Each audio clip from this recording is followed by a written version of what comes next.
నమస్కారం. ఈటీవీ భారత్ కు స్వాగతం. మీరు చూస్తున్నారు న్యూస్ టైం. గ్రూప్ 1 నోటిఫికేషన్ రద్దు చేసిన టీఎస్పీఎస్సీ ఇప్పటికే 2 సార్లు రద్దయిన ప్రిలిమ్స్ పరీక్షలు మరో 60 పోస్టులతో కలిపి నిర్వహించేందుకు సర్కారు ఏర్పాట్లు.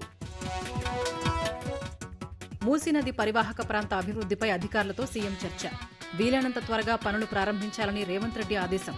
పని విభజన చేసి వేగం పెంచాలని అధికారులకు కీలక సూచనలు. ఇవాళ రేపు రేవంత్ రెడ్డి మంత్రుల ఢిల్లీ టూర్. సీఎంతో పాటు భట్టి విక్రమార్క, శ్రీధర్ హస్తినకు పయనం. నామినేటెడ్ పోస్టులపై అధిష్టానంతో చర్చించనున్నట్లు సమాచారం. ఇవాళ మేడారానికి బయలుదేరిన పగడిద్దరాజు. 110 కోట్ల రూపాయలు కేటాయించి విస్తృత ఏర్పాట్లు చేస్తున్న సర్కారు. జాతర ఏర్పాట్లు పరిశీలించిన మంత్రులు పొంగులేటి, సీతక్క. పార్లమెంట్ ఎన్నికలకు బీజేపీ సమరసంఘం ప్రచార రథాలను ప్రారంభించిన కిషన్ రెడ్డి. రేపటి నుంచి 5 క్లస్టర్లలో ఒకేసారి విజయ సంకల్ప యాత్రలు.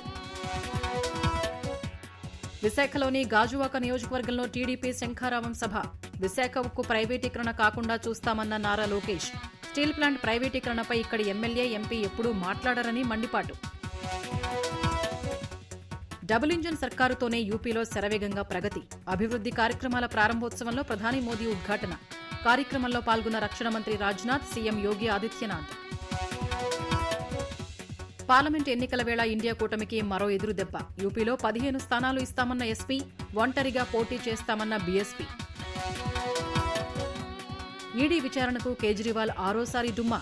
ఈడీ ఇచ్చిన సమన్లు చట్ట వ్యతిరేకమన్న ఆప్ వర్గాలు. కోర్టు నిర్ణయం వచ్చే వరకు ఈడీ ఆగాల్సిందేనని వ్యాఖ్య. పాక్లో వీడని ఉత్కంఠ. ప్రధాని పదవిపై భుట్టో కీలక వ్యాఖ్యలు. ప్రజా మద్దతు లేకుండా పదవిని చేపట్టబోనని స్పష్టీకరణ. ఇవి ఇప్పటివరకున్న ప్రధానాంశాలు. మరిన్ని తాజా అప్డేట్స్ కోసం www.etvbharat.com వెబ్సైట్ను సందర్శించండి.